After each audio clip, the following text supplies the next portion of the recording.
The Veneto of Italy is on the mainland west of Venice. It occupies the flat lower reaches of the valley of the River Po.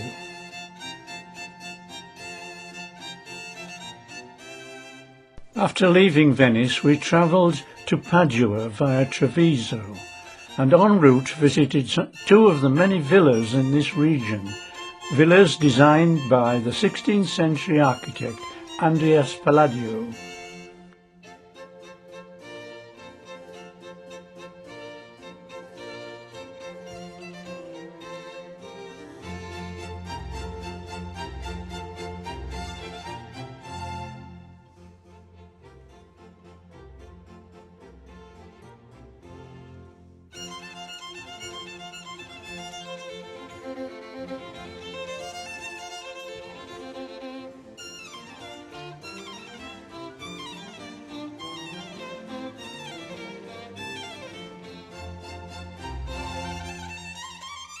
Fine frescoes decorate the walls, still very colourful after 500 years of history.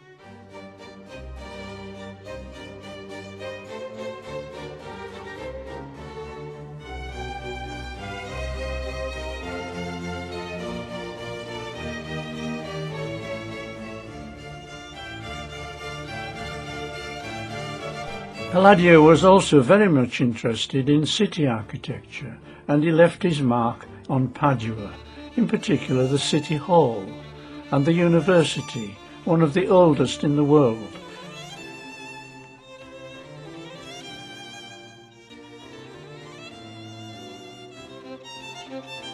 The medical school of the university houses the Theatre of Anatomy, where dissection of the human body was demonstrated. Students would gather on the terraced standing areas to watch operations being performed. Not good viewing arrangements, I would have thought. In fact, operating on human bodies was not allowed by law in the 16th century. However, it is said that the table was reversible, and if the inspectors appeared, it could be turned over to reveal a dead sheep. Padua claims to have one of the largest city squares after Red Square in Moscow and the Place de la Concorde in Paris.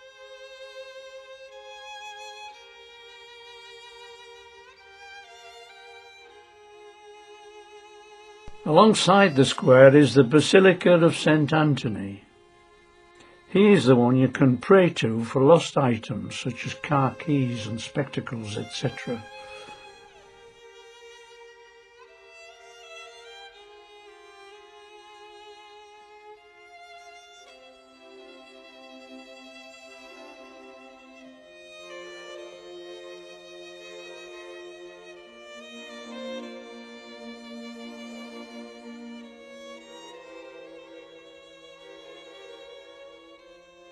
Moving on to Vicenza, this city is referred to as the city of Palladio, as many of the buildings bear the hallmarks of his style.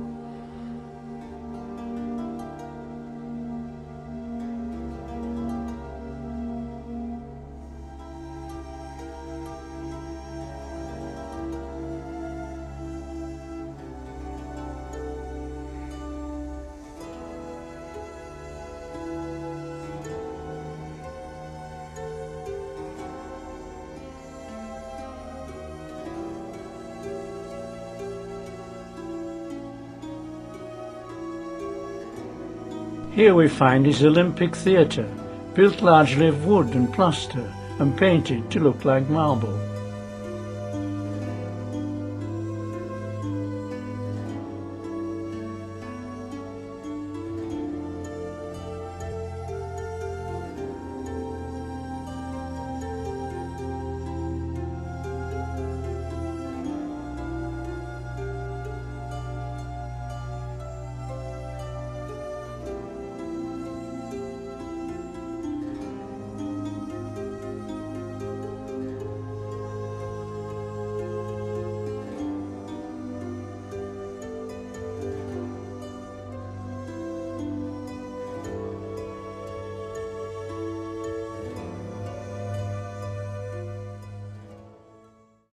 The canalised River Brentna proved to be a very popular transport route into Venice.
Rich industrialists coming out of Venice built their Palladio-inspired villas on its banks.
The 22-mile cruise on the Brentna Canal brought our 3-day excursion into the Veneto to an end.